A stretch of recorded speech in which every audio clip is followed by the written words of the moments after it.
저는 작년 봄에 결혼해서 아직 결혼 생활을 1년도 채우지 못한 35살의 여자입니다. 20대 중반부터 몇 년 만나던 사람과 제 나이 28에 헤어지게 되었고 그 뒤로는 새로운 남자를 만나기가 싫어졌어요. 열심히 일하고 앞만 보고 살다 보니 정신 차렸을 때는 이미 제 나이가 33이더라고요. 서울이나 경기도도 아니라 지방의 작은 중소도시에서 살고 있다 보니 새로운 사람을 만나는 기회가 쉽게 찾아오진 않았습니다. 안 그래도 작은 동네에서 직원 숫자도 많지 않은 중소기업을 다니다 보니 새로운 인연은 고사하고 맨날 보는 얼굴만 보면서 살았어요. 그나마 20대 때는 소개팅 자리도 많이 들어왔었는데 30대가 되어버리니 친구들의 그런 이야기도 쏙 들어가 버렸습니다. 웬만한 애들은 이미 다 결혼해서 아이 키우느라 바쁘니까 주말에 만날 사람도 없었고 가끔 한 번씩 보는 괜찮다 싶은 남자들 역시도 거의 유부남이었죠. 어차피 이렇게 된 거 일이나 하고 돈이나 많이 모으자는 생각으로 몇 년을 살았고 그러다 보니 제 나이가 어느덧 30이 훌쩍 넘었습니다. 제가 다니는 회사가 규모가 작은 중소기업이긴 하지만 이 동네에서는 괜찮은 편이에요. 연봉도 동종업계 중에서 가장 높은 편인데 애초에 제가 사는 이 동네는 멀쩡한 회사가 별로 없긴 합니다. 흔한 대기업 계열사나 공장도 하나 없고 제일 큰 회사라고 해봐야 자동차 부품 만드는 금속 가공 공장 아니면 김치 공장 정도가 전부예요. 그렇다 보니 지금 제가 다니는 정도면 괜찮은 조건이고 나름대로 어렵게 입사한 회사라서 다시 다른 일자리 찾을 엄두도 나지 않는 상황이기 때문에 저는 죽기 살기로 버텼어요. 직원들 대부분이 아저씨들이라 20대 여자가 다니기에 힘든 점이 정말 많았지만 다른 곳은 여기보다 더하다는 생각에 참을 수밖에 없었습니다. 울기도 많이 울었고 지금 와서는 술 한잔 마시고 욕 한번 하고 지나갈 수 있는 추억들이지만 당시에는 정말 말로 다 못하는 서름이 많았어요. 그렇게 이악 물고 악바리처럼 지금까지 버티고 지냈더니 직급도 주임을 지나서 대리를 달았고 사내에서도 나름 인정을 받고 있어요. 남편과의 본격적인 연애는 1년 반 정도 했지만 실제 알고 지냈던 것은 그로부터 한참 전인 4, 5년 전입니다. 친구의 소개로 알게 되었고 처음엔 친구처럼 다 같이 놀다가 사적으로 따로 만나서 밥도 먹고 데이트 비슷한 것도 하면서 호감을 키워나갔어요. 나이는 저보다 2살 어리지만 너무 애 같다는 생각이 들지 않아서 느낌이 나쁘지 않았고 무엇보다 항상 여유 있어 보이는 모습이 좋아 보였어요. 재력을 대놓고 과시하진 않았지만 평소에 걸치고 다니는 옷이나 신발이 대부분 비싼 브랜드였고 시계나 지갑도 명품을 좋아했습니다. 저를 처음 만났을 때도 외제차를 타고 있었고 얼마 지나지 않아서 새로운 차로 금방금방 바꾸기도 했습니다. 대놓고 집안에 돈이 얼마가 있다고 말을 하진 않아도 자기 집에 여유가 있다는 식으로 뉘앙스를 많이 풍겨왔어요. 연애를 1년 넘게 하다 보니 제 나이가 적지 않아서 조금 이르다 싶었지만 우리 둘 사이에 결혼 이야기가 오고 가게 되었어요. 서로의 부모님에 대해서도 알게 되고 대충 집안 상황도 알게 되었는데 두 분은 이미 어느 정도 은퇴 수순에 들어가신 것 같았어요.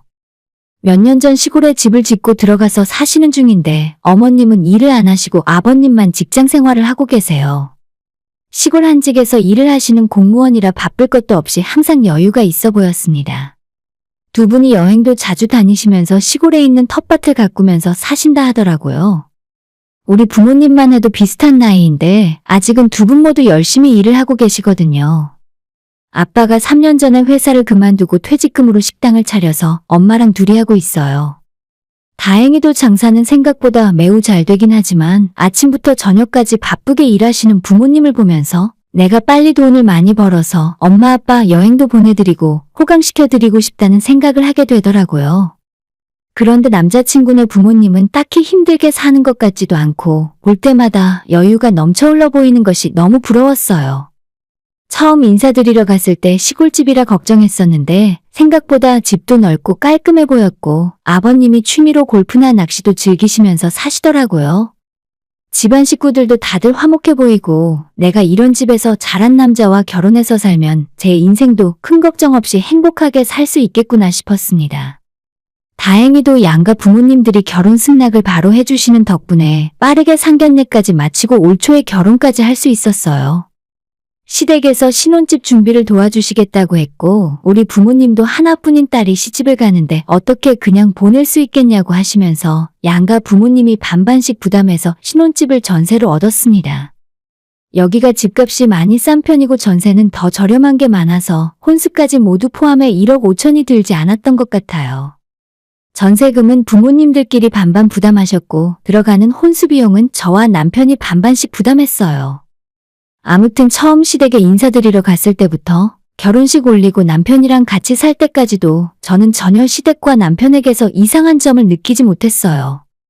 엄청난 부자는 아니더라도 적당히 중산층 정도로는 살고 계시는 것 같았기 때문에 제 앞에 펼쳐진 결혼 생활에 문제가 있을 줄은 꿈에도 몰랐습니다.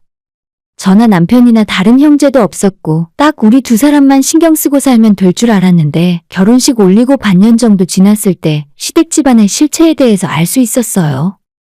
일단 시부모님의 노후 준비가 전혀 아무것도 되어 있지 않았습니다. 여유 있어 보이던 겉모습은 전혀 현실과는 달랐고 말 그대로 빚 좋은 게 살고 속빈강정이라는 말이 딱 어울리는 집안이었어요.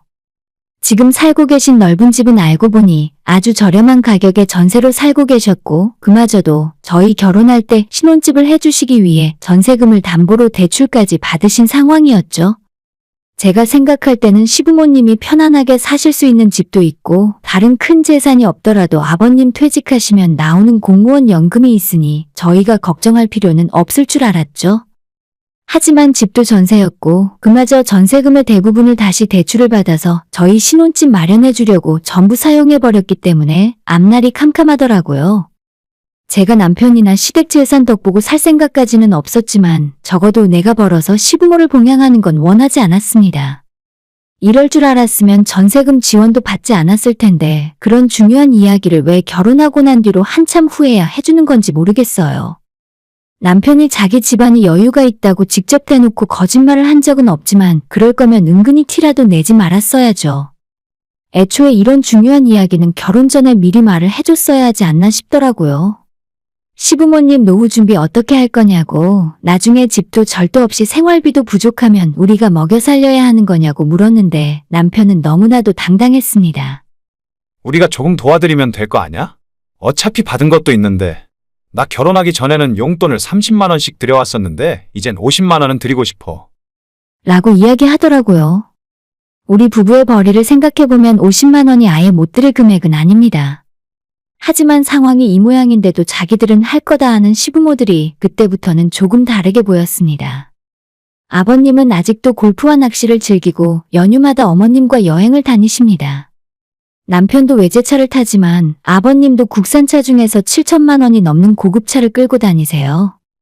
공무원 연차가 꽤 쌓였기 때문에 버는 돈이 적진 않지만 매달 쓰는 씀씀이가 크기 때문에 그렇게 오래 일을 하셨지만 모아놓은 돈이 거의 없는 것 같았습니다. 은퇴하시면 지금보다 훨씬 수입이 줄어들 것이 불을 보듯 뻔한 일이고 당연히 저희한테 이것저것 기대를 많이 하시겠죠? 우리도 지금이야 젊고 열심히 일해서 돈을 벌 수 있다지만 노후도 준비해야 하고 집도 사야 하고 아이 낳고 살다 보면 돈 들어갈 일이 한두 가지가 아닌데 어떻게 시부모를 부양하고 살아야 하나 막막했습니다.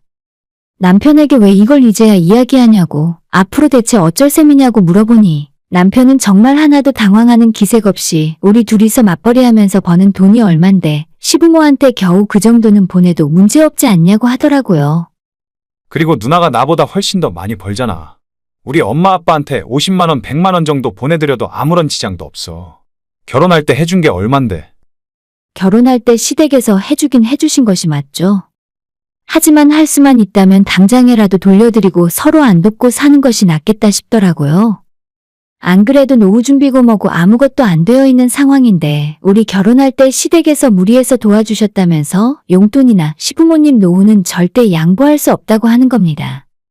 나도 양심이 있지. 그렇게까지 많이 보내자고 안 해. 그리고 우리 아빠 공무원이라 은퇴하면 연금도 나오잖아. 그냥 적당히 성의 표시하는 정도로만 드리면 뭐라고 안 하실 거야. 남편은 부탁인지 협박인지 모를 이야기를 계속하면서 결국엔 한치의 양보도 하지 않고 본인이 생각하는 대로 제가 따라오길 원했어요. 본인 집안의 형편이 좋지 않다면 최소한 결혼 전에 솔직히 이야기라도 했어야 제가 마음의 준비라도 할 수 있지 않았을까요? 그런 시댁 상황을 제 스스로 감당이 가능한지 아닌지 생각이라도 해볼 수 있었을 텐데 이제는 결혼도 했고 시간도 꽤 지났으니 내가 다 잡은 고기라고 생각하니까 이제 와서 자기 집안 사정을 다 털어놓는 꼴이 너무 웃기더라고요. 저뿐만 아니라 다른 사람들도 대부분 결혼하기 전에 서로의 수입이나 재산을 확인하면서 앞으로 인생 계획을 세우기 마련이지 않나요? 우리 부부 벌이가 어느 정도는 되니까 저금은 얼마나 하고 생활비는 얼마를 쓰고 남편과 내 용돈은 얼마씩 쓰면서 언제 집을 사야 할지 전부 다 계획을 세워놓고 있었는데 결혼한 지 겨우 반년 만에 제 모든 계획이 물거품이 되어버렸습니다. 당장은 크게 문제가 생기진 않는다지만 만에 하나 남편과 저 둘 중 한 명이 갑자기 아프기라도 해서 수입이 줄어들면 어쩌라는 거죠? 제가 아이가 생겨서 육아휴직을 하는 바람에 벌이가 줄어들거나 최악의 경우에는 회사에 복직을 못해서 남편 외벌이로 살아야 하면 어떻게 해야 하나요? 요즘 세상에 평생 직장도 없고 아무리 튼튼한 회사에 다닌다고 하지만 나이가 40이 넘으면 회사에서 버티고 있기 힘든 게 현실인데 이제 60대 초반이신 시부모님을 앞으로 10년, 20년 동안 어떻게 벌어서 먹여 살릴 수 있을지 눈앞이 캄캄해졌어요. 일단 돈 문제는 천천히 다시 생각해보자고 이야기해놓고 이틀 동안 엄청 고민했어요.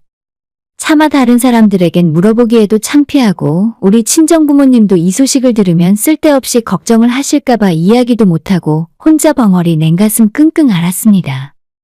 그래도 저는 그때까지는 남편을 사랑하는 마음이 컸고 어떻게든 부부의 형태라도 유지하고 살고 싶어서 일단 남편이 하자는 대로 최소한의 용돈을 드리기로 했습니다. 다만 혹시나 나중에 일이 잘못될 수도 있으니까 월급 관리는 각자 따로 하기로 했어요. 생활비 통장을 하나 만들어서 서로가 50만 원씩 매달 집어넣고 그 돈으로 공과금과 우리 두 사람의 식비 생활비 등을 해결하면서 나머지 개인 지출은 알아서 하고 돈 관리도 알아서 하기로 했습니다. 당신 월급에서 시부모님 용돈 보내드려. 50만 원을 보내든 100만 원을 보내든 내가 상관 안 할게. 그럼 불만 없지? 남편도 제가 하는 소리가 썩 나쁜 제안은 아니었는지 제 이야기에 동의했고 그때부터 한 집에서 살지만 각자 따로 주머니 차고 머릿속으로는 다른 생각을 하며 살기 시작했습니다. 아직도 좋아하는 마음은 있었기 때문에 퇴근하고 집에 오면 남편과 지낼 수 있다는 것은 너무 좋고 행복한 일이었지만 시댁 생각만 하면 머리가 지끈지끈 아파왔어요. 아무래도 내가 괜한 짓을 했나 싶고 남의 집안의 기둥뿌리를 뽑아오는 바람에 평생 고통받고 살아야 하는 건가 별별 쓸데없는 생각을 다 하는 지경에 이르렀습니다. 남편 월급이 300만 원 정도 되었기 때문에 생활비 통장에 50만 원을 보내도 본인이 쓸 수 있는 돈이 250만 원이나 있잖아요. 그 돈으로 지금 타고 다니는 차 할부금 내고 자기 부모한테 용돈 넉넉하게 보내고 나서도 꽤나 쓸 수 있는 돈이 많이 있는 것 같았어요. 취미생활도 즐기고 친구들이랑 어울리며 술도 마시고 자기가 하고 싶은 건 다 하고 사는 느낌이었습니다.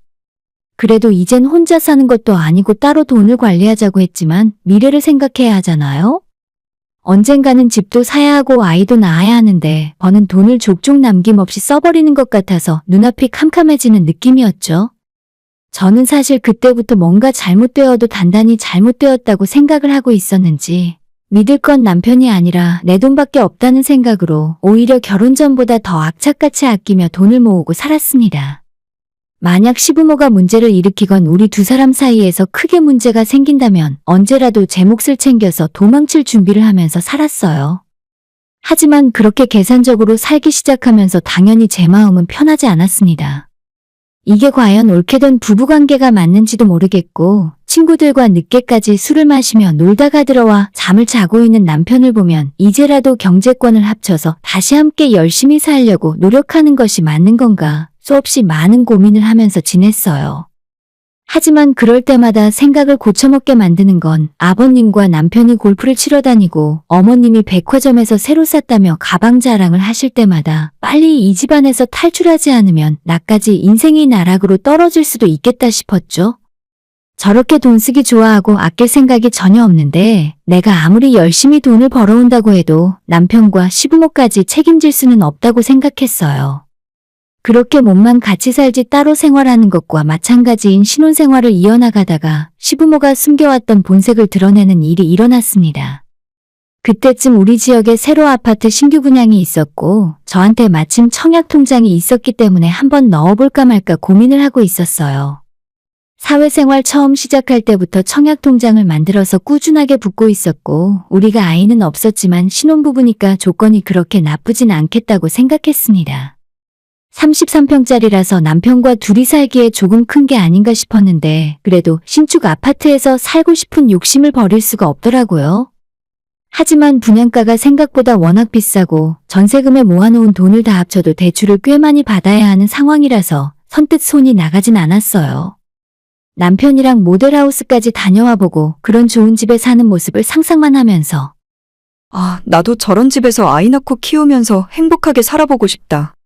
라는 생각만 막연하게 하고 있었죠. 저뿐만 아니라 남편도 집이 너무나도 마음에 들었는지 며칠 내내 새 아파트 이야기만 하더라고요. 하지만 이리저리 생각해봐도 지금 우리 형편에는 무리였고 나중에 돈 더 모아서 적당한 30평대 아파트로 이사가자고 마음을 접은 상태였습니다. 그리고 나서 며칠 후에 남편이 시부모와 저녁을 같이 먹자고 해서 시댁에 찾아갔는데 어머님이 저녁을 먹다 말고 이런 말씀을 하셨습니다. 너희 새 집 알아보고 있다면서? 나도 얘기 들었다. 그러지 말고 아예 45평짜리 아파트 같이 얻어서 너희랑 우리랑 함께 살자. 어머님이 지금 무슨 소리를 하는지 이해를 못했었는데 지금 살고 있는 전원주택 전세 기간이 거의 다 끝나가고 집주인이 계약 연장 안 해줄 테니 나가라고 하는 것 같더라고요. 우리 동네에 45평 아파트를 5억 정도면 살 수 있었는데 시부모님 재산, 우리 부부 재산을 다 합쳐서 그 집으로 들어가 함께 살자고 하시는 거였어요. 대출을 2억을 넘게 받아야 하지만 넷이 같이 열심히 갚아나가면 문제될 거 없다고 하셨습니다. 우리가 같이 살면 얼마나 좋니? 생활비도 아낄 수 있고 대출금은 우리도 같이 갚으면 되잖아. 그 집에서 졸지에 시부모를 모시고 살아야 하는 내 불편함은 누가 책임지나 싶었는데 남편이랑 시부모는 자기들끼리 신이 나서 이미 합가하기로 결정이 난 것 같은 분위기였어요. 떡줄 사람은 생각도 안 하는데 자기들끼리 김치국 퍼마시는 모습이 가관이었습니다. 그리고 아까 이야기했다시피 시댁은 전세보증금으로 대출까지 받아서 애초에 가진 재산이 얼마 되지도 않는 것 같아요. 저희 집 전세금이랑 다 합쳐봐야 큰돈도 아니고 45평 아파트를 사려면 대출을 정말 많이 받아야 하는데 매달 100만 원이 훌쩍 넘어가는 대출금은 누가 다 갚습니까? 남편은 옆에서 우리 두 사람 벌이가 얼마니까 대출금 갚고 네 사람 생활비 쓰고 나서도 돈이 여유가 있다면서 제게 침까지 튀겨가며 설명을 했고 진짜 내가 아무 말 안 하고 가만히 있으니까 나를 완전 상등신 호구로 보는구나 싶었어요. 일단 그 자리에서는 웃으면서 생각 한번 해보겠다는 식으로 이야기하고 집에 돌아오자마자 남편에게 나는 절대 너네 부모님 모시고 같이 살 생각 없다고 이야기했습니다. 제 말에 남편은 당황하면서 모시고 살라는 의미는 아니었다고 그냥 두 집이 같이 힘을 합치면 훨씬 넓은 집에서 편하게 살 수 있으니까 서로 좋은 거 아니냐고 다시 생각해보라고 하네요. 그래서 남편이 하는 말대로 45평 아파트를 대출 왕창 받아서 사고 그 집에 네 사람이 들어가서 사는 모습을 한번 상상해봤어요. 남편과 시부모를 모시고 살면서 내 식구의 모든 생활비와 은퇴한 시부모의 용돈까지 제가 다 들여가면서 아파트 대출금까지 갚느라 등골이 휘어가는 제 모습이 바로 떠올랐습니다. 거기에 만약 제가 아이까지 낳는다면 남편이랑 제가 한 달에 1,000만 원씩을 벌어도 모자라겠더라고요. 남편은 같이 살면 시어머니가 아이까지 다 봐주는데 좋지 않냐고 요즘 세상에 그런 시부모가 어디 있냐면서 웃고 있는데 그 모습을 보고 있으니 당장이라도 욕이 튀어나올 것 같고 진짜 뺨이라도 한 대 치고 싶은 심정이라서 그냥 앞으로 시부모와 합가 이야기는 내 앞에서 절대 하지 말라고 경고하고 안방으로 들어와서 그날의 대화는 끝이 났죠. 진짜 돈 이야기까지는 안 하고 싶었는데 남편은 세금 떼면 4천이 조금 안 되는 연봉을 받고 있었고 시부모에게 매달 50만 원에서 100만 원 정도를 보내고 있으니까 실제로는 3천도 벌지 못하는 것과 마찬가지고 제가 5천 조금 넘게 벌고 있는데 아무리 남편과 시부모의 속내를 좋게 해석하려고 해도 내가 고생해가며 번 돈으로 자기들 노후까지 편하게 호의호식하겠다는 소리로밖에는 안 들렸어요. 그날 남편과는 아무런 대화를 하지 않았고 다음날 출근해서 일을 하고 있었는데 오후에 시모에게서 전화가 왔습니다. 퇴근하고 잠깐 시댁에 들러서 이야기 좀 하자고 하시는데 누가 봐도 어제 있었던 합가 이야기를 계속 하실 것 같아서 야근 있어서 못 간다고 그냥 할 말 있으면 지금 하시라 말씀드렸죠. 어머님은 몇 번 연거푸 한숨을 쉬시더니 너가 어제 우리랑 같이 살기 싫다고 했다면서? 얘 진짜 하나도 불편해할 거 없다. 45평이면 집이 얼마나 넓은 줄 아니? 그리고 요즘 세상에 고부 갈등이 어디 있어? 오히려 시어머니들이 며느리 눈치 보면서 산다더라. 내가 진짜 잘해줄 테니까 같이 살자.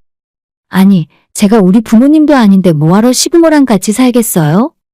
어머님께서 아무리 그렇게 말씀을 하셔도 같이 사는 건 좀 무리일 것 같다고 대출도 너무 많이 받아야 하고 아버님도 얼마 후면 은퇴하시는데 현실적으로 무리인 것 같다고 좋게 말씀을 드렸죠. 저는 정말 예의를 지켰다고 생각했는데 결국 어머님이 뭔가 기분이 나쁘셨는지 화를 내기 시작하셨습니다. 결국에는 돈이냐? 그래서 내가 너희들 결혼할 때 안 해줬어? 야, 나도 너한테 생활비 달란 말 안 해. 누굴 거지 취급하고 있어? 너 우리랑 같이 살 생각 없으면 너가 우리 집안에서 나가. 그딴 며느리 나는 필요도 없다. 진짜 황당하고 어이가 없더라고요. 지금 이 상황에서 내가 먼저 화를 내도 모자란데 오히려 왜 욕을 먹고 있나 싶었습니다. 일단 어머님이랑 말이 안 통하니 대충 바쁘다는 핑계를 대고 전화를 끊었어요. 저녁에 집에 돌아와서 남편에게 어머님이 낮에 전화 와서 같이 안 살 거면 이혼하고 나가라고 했는데 어떻게 생각하냐고 물어봤더니 남편은 자기 엄마랑 똑같이 한숨을 푹푹 쉬며 당신은 그렇게 우리 부모님이랑 같이 사는 게 싫어? 뭐 잘못한 것도 없는데 왜 그러는 거야? 그 말을 듣고 저는 남편에게 그럼 너는 장인어른 장모님이랑 같이 살 수 있냐고 되물었어요. 당연하지. 난 하나도 걱정 안 해. 이참에 장인 장모님까지 전부 모시고 6명이 한 집에 살까? 근데 우린 괜찮은데 장인어른이 불편해 하시겠지. 말이나 못하면 믿지는 않을 것 같아요. 남편은 장인 장모를 모시고 얼마든지 살 수 있지만 처가부모님이 불편해 하실 것 같아서 결국엔 못하겠다 하더라고요.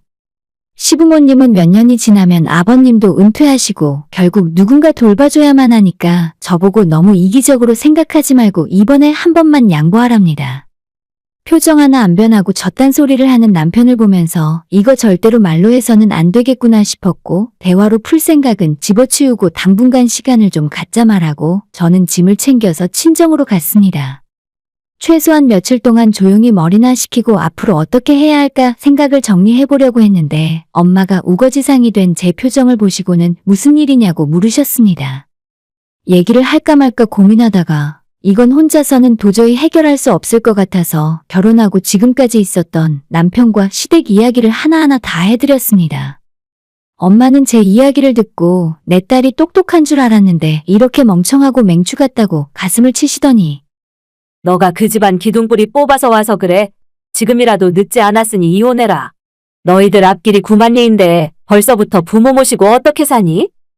앞으로 계속 남편과 같이 살면 시부모를 모시고 살든 아니든 시댁의 원망은 제가 다 듣고 살게 될 거라고 하시면서 시간 끌다가 아이가 생기고 돌이킬 수 없게 되기 전에 빨리 이혼하라 하셨습니다.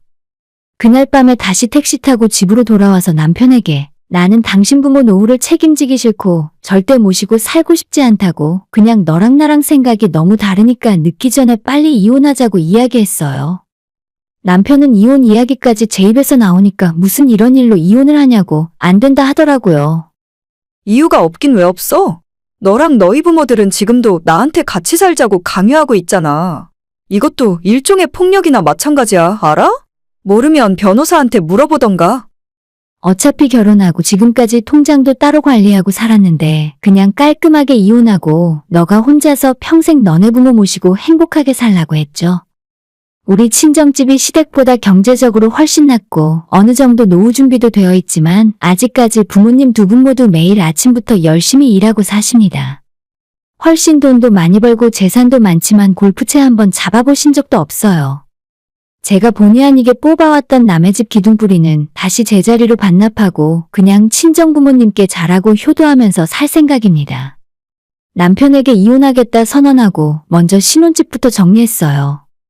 전세보증금을 반씩 나눠갖고 혼수는 각자 필요한 거 적당하게 나눠갖자고 이야기 마쳤는데 며칠 후에 시모한테서 전화가 왔습니다. 너희들 진짜 이혼하기로 했니? 아니, 이게 그렇게까지 할 일이야? 자기가 그때는 너무 화가 나서 말실수했다고 그것 때문에 이혼하는 거냐고 묻더라고요. 처음에는 미안하다, 그때는 어쩔 수 없었다고 사정 좀 봐달라고 하시다가 제가 단호하게 이혼할 거고 절대 생각을 바꾸지 않을 거라 말씀드렸더니 바로 본색을 드러냈습니다. 야, 웃기고 있네 진짜. 너네 부모는 안 아프고 안 늙을 것 같아? 어차피 너도 이혼하고 친정 들어가 봐야 늙은이 모시고 사는 건 똑같아. 너네 부모는 별다를 줄 알아? 내가 딸이 되어서 부모님을 모신다는데 시어머니가 무슨 상관이랍니까? 피도 안 섞인 시부모 모시고 사는 것보다 100배 1000배 낫지. 악을 쓰고 저주를 퍼붓는 시어머니에게 알겠다고 나는 내 부모님 모시고 살 테니까 당신들은 아들 보고 모시고 살게 하라 대답하고 전화 끊자마자 그 번호를 차단했어요. 결혼한 지 얼마 되지도 않았는데 너무 빠르게 이혼하는 건 아닌지 주변 지인들은 걱정을 하고 있지만 어차피 남편이 뒤늦게 숨겨왔던 시댁 집안 사정을 고백했을 때부터 언젠간 결국 이렇게 될 예정이었다고 저는 생각해요. 결혼하고 지금까지 제 돈으로 시부모를 먹여 살리지 않은 건 정말 다행인 것 같습니다. 그 집안 식구들이 제 돈으로 놀고 먹고 다녔다면 아마도 지금 배 아파서 잠도 안 왔을 것 같아요. 남들보다 조금 늦은 나이에 시집을 서둘러서 가다 보니 하나부터 10까지 확인을 못한 제 잘못이 크다 생각하고 앞으로는 매사에 신중하게 살아야겠다 싶습니다. 지금 생각해도 아이가 생기거나 정들어서 못 헤어지기 전에 이혼을 결정한 것이 정말 잘한 일이라는 생각이 들고 이혼하는 것이 무서워서 계속 참고 살았다가는 제 인생이 어떻게 됐을지 끔찍하기만 합니다. 오늘의 사연은 여기까지입니다. 구독과 좋아요, 알람 설정 부탁드려요. 다들 행복하시고 좋은 하루 되세요.